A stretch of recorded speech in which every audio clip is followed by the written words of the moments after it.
Welcome to Sasi official. நடிகர் விஜய் அவருடைய மனைவி சங்கீதா அவர்கள் அவர் மேலே தொடர்ந்து அடுக்கடுக்கான புகார்கள் வச்சுருக்காங்க. இப்போ சமீபத்தில் அவர் பெட்ரூம் வீடியோ காட்சி, அவரும் அந்த நடிகையும் இருந்த பெட்ரூம் வீடியோ காட்சி இருக்குது. அவருடைய பையன் சஞ்சய் அவர்கள் அதை நேரடியாக பார்த்துருக்காப்புல அப்படிங்கிற மாதிரி நிறைய விஷயங்கள் தொடர்ந்து பேசப்பட்டுக்கிட்டு வருது. ஸோ இதை பற்றி தான் இந்த வீடியோவில் பேச போகிறோம். நீங்கள் நம்ம சேனலுக்கு வரது இதான் முதல் தடவை அப்படின்னா சேனலை சப்ஸ்கிரைப் பண்ணிட்டு வீடியோவை லைக் பண்ணிடுங்க. ஃபஸ்ட்டு எடுத்தோன்னா நடிகர் விஜய் அவர்கள் இப்போ ஒரு கட்சி தலைவராக உருவம் எடுத்துட்டார். இவர் கட்சி தலைவராக உருவம் எடுத்ததுலேருந்து அவர் மேலே வைக்கப்பட்ட விமர்சனங்கள் ரெண்டு தான். ஒன்று அவருடைய ஒய்ஃபை பிரிஞ்சிருக்கிறாரு அப்படிங்கிறது 2021 எல்லாருக்கும் தெரியும். அதாவது கட்சி ஆரம்பிக்கிறதுக்கு முன்னாடியே எல்லாருக்கும் தெரியும். அவருடைய அப்பா அம்மாவையும் அவர் பிரிஞ்சு தான் இருக்கார். அதுவும் 2021 பேசப்பட்டுக்கிட்டு இருக்க ஒரு விஷயந்தான்.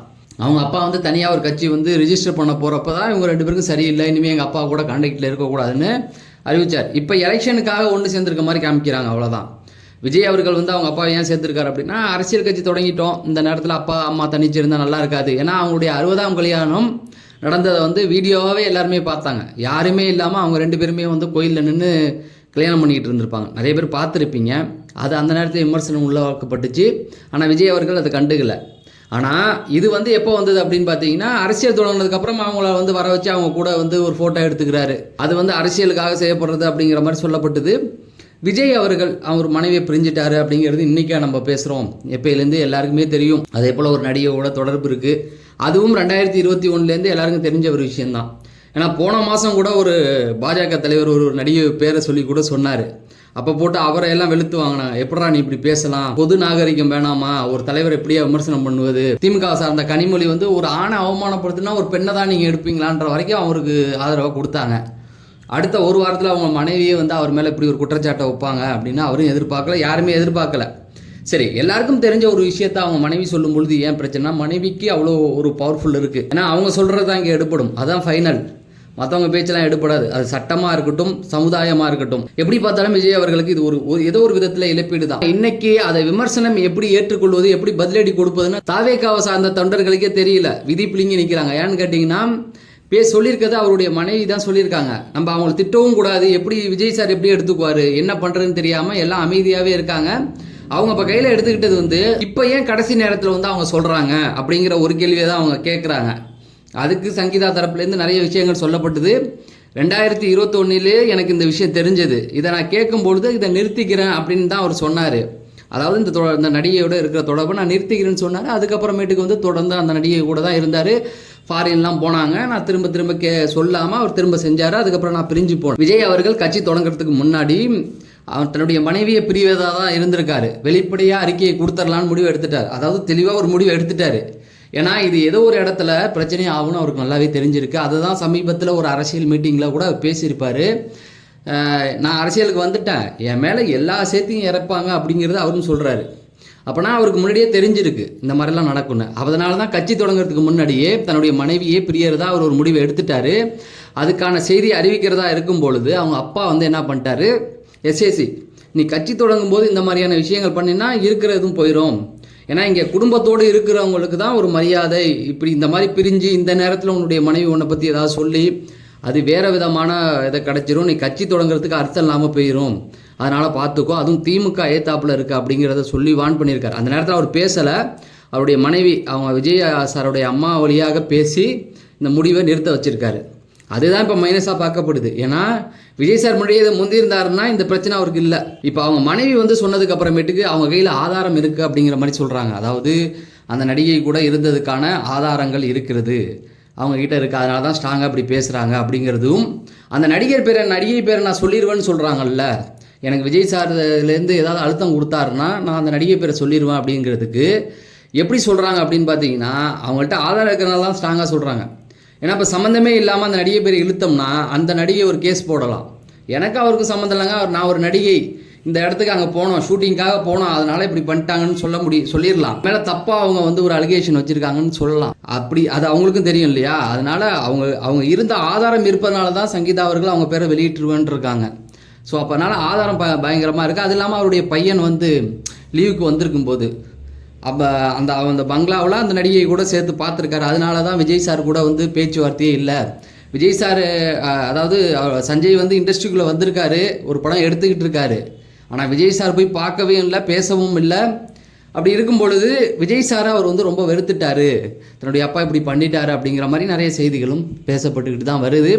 விஜய் சாருக்கு ஏதோ ஒரு விதத்தில் இது வந்து ஒரு இழப்பீடாக தான் நான் பார்க்குறேன். ஏன்னா அரசியல் அப்படின்லாம் இருந்தாலும் அவர் மேலே அந்த பெண்கள் வச்சுருக்க அந்த மரியாதை, அன்பு விஜய் அண்ணா அப்படின்னு சொல்லி ரசிகை தொண்டர்களை விட்டுடுங்க, ஜென்ரல் ஆடியன்ஸ் அவர் மேலே அவ்வளோ மரியாதை வச்சுருக்காங்க. பட் இந்த ஒரு விஷயத்தில் அவர் கொஞ்சம் கவனமாக இருந்திருக்கலாமோ, ஏதோ ஒரு விதத்தில் அது வந்து ஒரு பின்னடைவை தான் அவருக்கு கொடுக்கும்.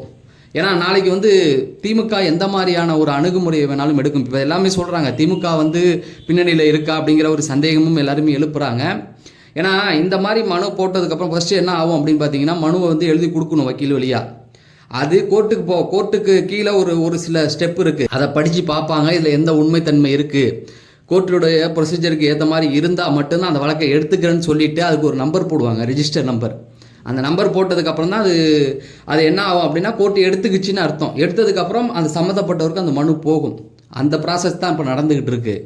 சம்மந்தப்பட்ட நபருக்கு அந்த மனு வந்திருக்கு. ஆனால் இது எப்படி சோஷியல் மீடியாவில் கசிஞ்சது, எப்படி வெளியில் வந்தது, அப்போ பின்னாடி யாரோ ஒரு அரசியல் கட்சி இருக்காங்களே அப்படிங்கிற மாதிரியான ஒரு செய்திகள் வருது. இந்த நேரத்தில் எலெக்ஷனுக்கு 2 மாதத்துக்கு முடிய அவங்க வராங்க அப்படிங்கிற மாதிரியான ஒரு கேள்விகளும் எழுப்புறாங்க. பட் அதுக்கெலாம் நம்ம பதில் சொல்ல முடியும். ஆனால் அவங்களே சொல்கிறாங்க, நாங்கள் வந்து சமாதான முயற்சியெல்லாம் இப்போ சமீபத்தில் நடந்தது, அதெல்லாம் ஒத்து வரலன்னு தான் நான் கேஸ் போட்டிருக்கேன் அப்படிங்கிற மாதிரியும் சொல்கிறாங்க. சரி, இதெல்லாம் ஒரு பக்கம் இருக்கட்டும். இது எந்த மாதிரியான ஒரு தாக்கத்தை கொடுக்கும் அப்படிங்கிறதுக்கு ஒரு சில உதாரணங்கள் மட்டும் ஷார்ட்டாக சொல்லிடுறேன். ஹிந்தியில் ரித்திக் ரோஷன், ஹிந்தியில் வந்து ஷாருக் கான் அவ்வளோ இதுன்னு அப்படிலாம் கிடையாது. ரித்திக் ரோஷனுக்கு தான் இந்தியா ஃபுல்லாக அவ்வளோ கேர்ள்ஸ் ஃபேன்ஸ் இருந்தாங்க. அதுவும் அந்த பக்கம்லாம் பார்த்தீங்கன்னா நார்த் சைட்லாம் அவ்வளோ வெறித்தனமான ஃபேன்ஸ் இருப்பாங்க. ஷாருக் கானை விட அவருக்கு ஃபேன்ஸ் அதிகம். இந்த பக்கம் பார்த்தீங்கன்னா சவுத்துலேயும் இருப்பாங்க, ஃபாரின் ஆடியன்ஸ் அவருக்கு நிறையா இருந்தாங்க. அவருடைய இமேஜ் இன்னைக்கு ஒன்றுமே இல்லாமல் இருந்தது. காரணம், அது வந்து பாகுபலி படம் வந்து முதல்ல பிரபாஸுக்கு பதிலாக அவர் தான் நடிக்க கேட்டாங்க. அப்போ அவர் இருந்த பேசியில் அதெல்லாம் நடிக்க முடியாதுங்க போங்கன்ட்டார். இத்தனைக்கு ராஜமௌழி யாருன்னு தெரியும், அதுக்கு முன்னாடியே மகதீரா படம் பண்ணியிருக்காரு, தொடர்ந்து ஹிட்டு கொடுத்த ஒரு டைரக்டர். அவ்வளோ ஒரு பெரிய டைரக்டர் நம்ம வந்து சந்திக்கிறதும் பெருசாக லெஃப்ட் ஹேண்ட்லேயே டீல் பண்ணி போங்க, அதெல்லாம் நடிக்க முடியாதுன்ட்டார். அந்த அளவுக்கு அவர் புகழுடைய உச்சத்தில் இருந்தவர் தான். கங்கனா ரனாவத் தாம் தூமில் நடிச்சிருப்பாங்கல்ல, அவங்க தான். அவங்க கூட ஒரு அஃபேர் இருந்தது அப்படிங்கிற ஒரு செய்தி யார் சொன்னதுன்னா அவங்க மனைவி. அதோட அவருடைய இமேஜ் வந்து மொத்தமாக காலி. என்னதான் நம்ம பாலிவுட் வந்து அப்படி இப்படின்லாம் சொல்கிறோம், அந்த ஒரு செய்தி அவ்வளோதான். அவருடைய இமேஜ் மொத்தமாக முடிஞ்சிருச்சு. ஜானி டெப்புக்கே முடிஞ்சிருச்சு. பைரேட்ஸ் ஆஃப் கரேபியன் அந்த படத்தில் அவர் வந்து நடிக்க முடியாமல் போனதுக்கு காரணமே அவங்க மனைவி வச்ச குற்றச்சாட்டு தான். அதே போல் தெலுங்குல வந்து பவன் கல்யாணம் உங்களுக்கு தெரியும். பவன் கல்யாணம் இத்தனைக்கும் 3 கல்யாணம், இத்தனைக்கும் அது முறைப்படி பண்ணியிருக்காரு. விவாகரத்து பண்ணியிருக்காரு. அரசியலில் அவர் வந்து எப்போல்லாம் ஏந்திரிக்கிறாரோ அப்போல்லாம் அதை வச்சு தான் அடித்தாங்க. ஒரு மேடையில் அவர் வருத்தப்பட்டே சொன்னார், 3 பேரையும் ஒன்றா ஒரே இடத்துல வச்சு குடும்பம் நடத்தலையா, ஒரு பொண்ணை கல்யாணம் பண்ணாங்க வீட்டில் பார்த்து, ஒரு 8 மாதமோ 9 மாதமோ வாழ்ந்தா அந்த பொண்ணுக்கு பிடிக்கல, அந்த பொண்ணை என்னை விட்டு பிரினாங்க, விவாகரத்து பண்ணோம் 90 காலகட்டத்தில். அதுக்கப்புறம் 2வது பொண்ணை நான் காதலிச்சு கல்யாணம் பண்ணேன், எங்கள் 2 பேருக்குமே பிடிக்கல, விவாகரத்து வாங்கிட்டோம். 3வது ஒரு பொண்ணை நான் கல்யாணம் பண்ணி அஃபீஷியலாக தான் வாழ்கிறேன் அப்படிங்கிற மாதிரி அவர் சொல்கிறாரு. அதுவே விட்டு வைக்கல. கடந்த 15 வருஷம் அவர் பார்க்காத அவர் அடிக்கிறதுக்கு இதை வச்சே அடிப்பாங்க. தெரியும், நாம் தமிழர் சீமான் அவர்கள், அதாவது ஒரு கட்டத்தில் எவ்வளோ ஃபோர்ஸாக ஏஞ்சி வந்தார், அவர் மேலே எவ்வளோ இளைஞர்கள் வந்து ஒரு நம்பிக்கையோடு வந்தாங்க. இன்னைக்கு ஒரே ஒரு இடத்துல அவர் எங்கே தலை குனிவார் அப்படின்னு கேட்டிங்கன்னா, எப்பயாவது ஒரு முன்னாடி மேலே வருவார் ஏந்திரிச்சு. அப்போ அந்த விஜயலட்சுமி அவர்கள் ஒரு வீடியோ போடுவாங்க, இல்லைன்னா விஜயலட்சுமி வருவாங்க, விஜயலட்சுமி பற்றின ஒரு பேச்சு வரும், அப்படியே தலை குஞ்சு நிற்பார்.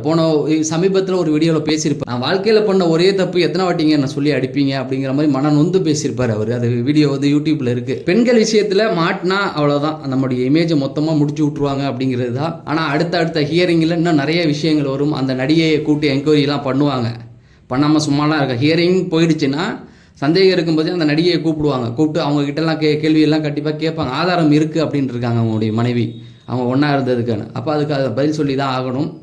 அதை திமுக போல ஒரு பெரிய கட்சிகள் எப்படி எடுத்துகிட்டு வரும். விஜயகாந்த் அவர்களை எந்த மாதிரி தெருவுக்கு நின்று அவரோட குடிகாரன்னு பேச வச்ச ஒரு கட்சி தான். ஸோ விஜய் சார் இதை எப்படி எதிர்கொள்வார் அப்படிங்கிறது தெரியல, தொடர்ந்து பார்க்கலாம். நினைக்கிறீங்க விஜய் சார் செய்தது சரியா தப்பா அப்படிங்கிறத கமெண்ட் செக்ஷனில் சொல்லுங்கள். நம்ம அடுத்த வீடியோவில் சந்திப்போம். நன்றி, வணக்கம்.